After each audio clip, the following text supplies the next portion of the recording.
In this video, I'm going to give you a simple 4-factor pricing method that will tell you exactly what you should be charging for your websites. No more underbidding and getting ripped off. No more overbidding and losing projects. This is a real strategy that will take guesswork out of your pricing and make you confident in your rates. Are you ready? Let's go. When we start talking about pricing in creative services or really any service-based business, things start to get a little weird.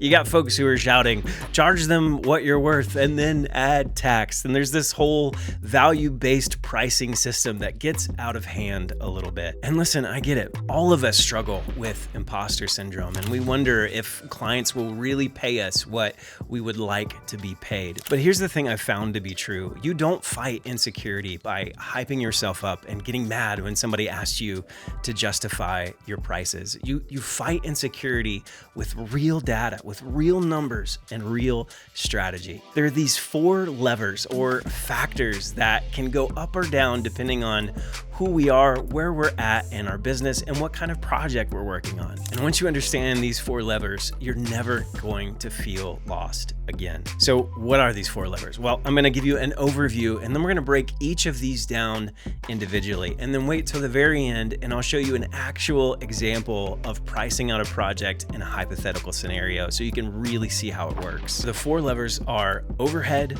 market rate, demand, and difficulty. First, let's talk about overhead. Overhead is the amount of money that you need to be making every single month just to keep the lights on in your life or in your business. So you take that number and then you take about how many projects you think you're going to be getting every single month, and you divide that into that number. So let me give you an example. Let's say you need about $5,000 just to keep things running. So you take that $5,000 and you say, okay, how many projects do I get on average every single month? Let's say that's like 3 projects a month. So you take 5,000, divide it by 3, and now you know that in order to justify working on a project, you need to be making about $1,700.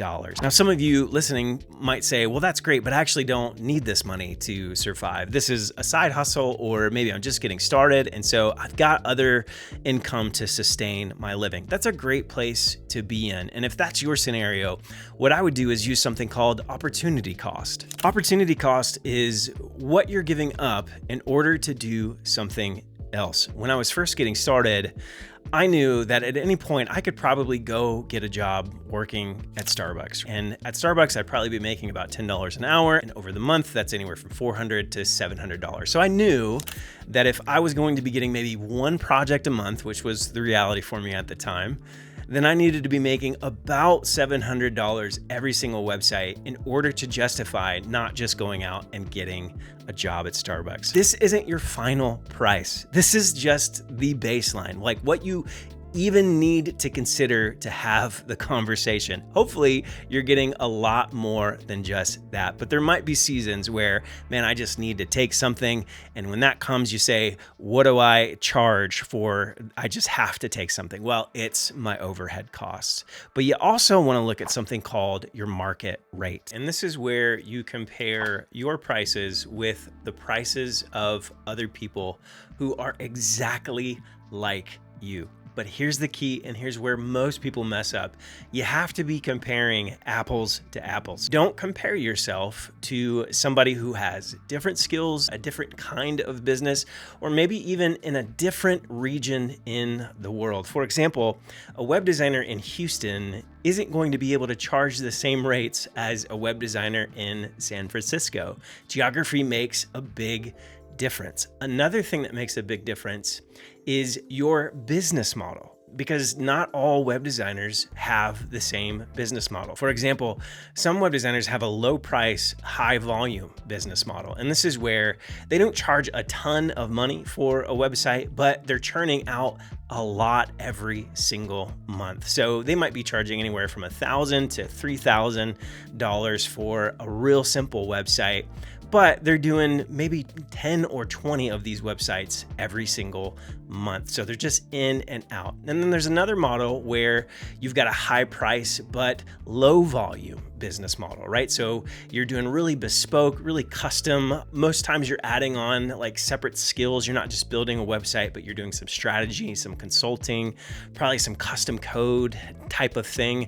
Then there's way more than just that, right? There's website in a week. There's the subscription-based model where you pay a monthly fee and you get a certain amount of web design services each month. But the cool thing about the market rate lever is that it's business model agnostic, which means you don't necessarily have to have one type of business model in order for this to work, right? You just want to make sure that you're comparing what you do with those who are similar to you. But market rate alone doesn't need to determine what your prices are. They can go up or down depending on demand. And that's the next lever. Demand is a big one. Your prices should never be fixed. You want to think about it like how airlines think of their ticket prices for airfare, right? Those puppies go up and down all the time, depending on seasons and all sorts of circumstances. Take that from the airlines and use it in your own web design business.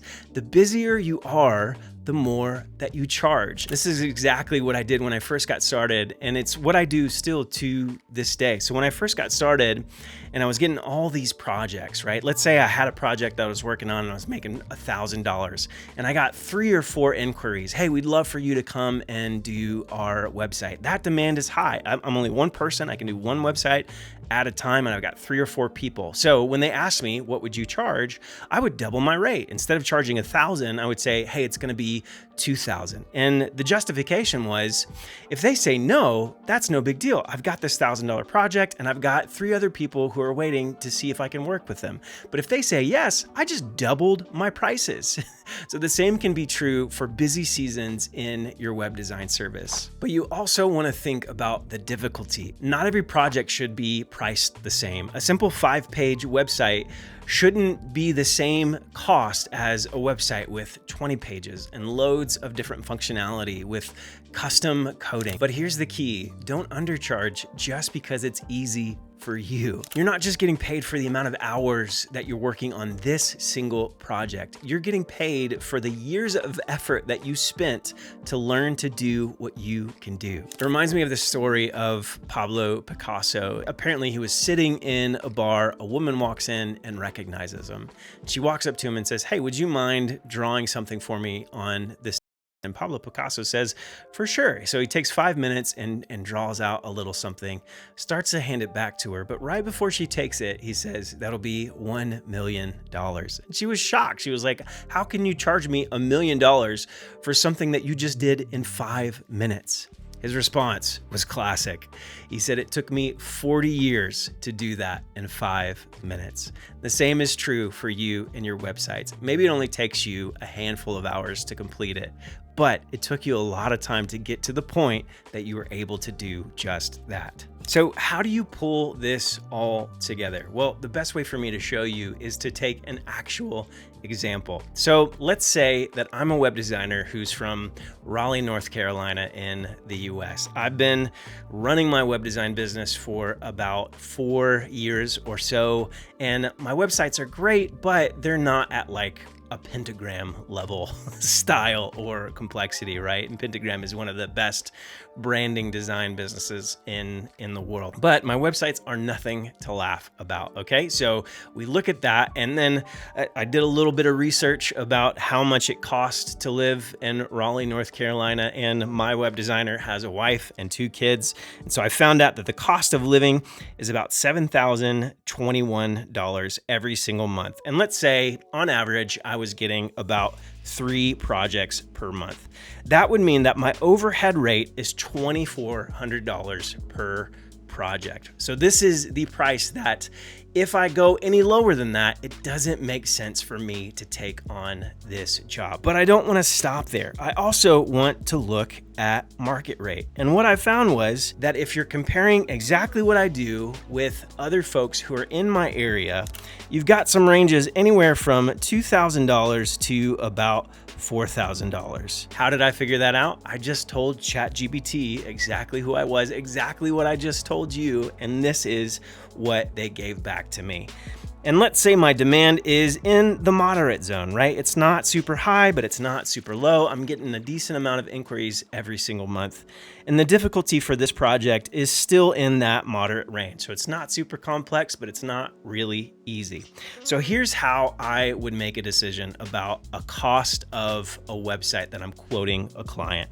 If my demand is leaning a little bit more towards the high end, then I'm probably going to lean more towards the $4,000 range. If my demand is leaning more towards the low end, then I'd probably lean more towards the $2,000 range, right? But since I'm right in the middle, I'm probably going to be right about $3,000. And because that doesn't really do a lot for my overhead, like it doesn't give me a lot of cushion, I might even go up from there. So I probably want to make maybe about $1,000 more than my single price per project, because that gives me a little bit more wiggle room when it comes to if this site takes longer than another or if inquiries start slowing down, right? This gives me some cushion. But that's it. You use these data points so that you can justify your prices, and then that lets you know what you need to be doing if you ever want to raise your rates. So what would I do if I wanted to raise my rates? Well, I would either try to increase my demand, so I'd get better at my skills, I'd get better at selling myself, I'd market myself a little bit more heavily, or I would really lean into the things that are worth charging more for my clients. So I'd add on those consulting fees, or I would add on the really bespoke stuff that I might be adding to a project in order to justify adding a couple of $1,000 every single time. And hey, even better news, I've got a calculator that you can use 100% for free that's going to help you go through this exact method so you don't have to guess about your prices. I hope this video was helpful. I hope that it gave you some confidence to be able to go into your next discovery call with a potential client and quote them a number that you feel like is fair and reasonable, but also helps you move forward in the right direction. Make sure that you subscribe, like this video so you don't miss any more episodes that are coming out. And don't forget, if you don't quit, you win.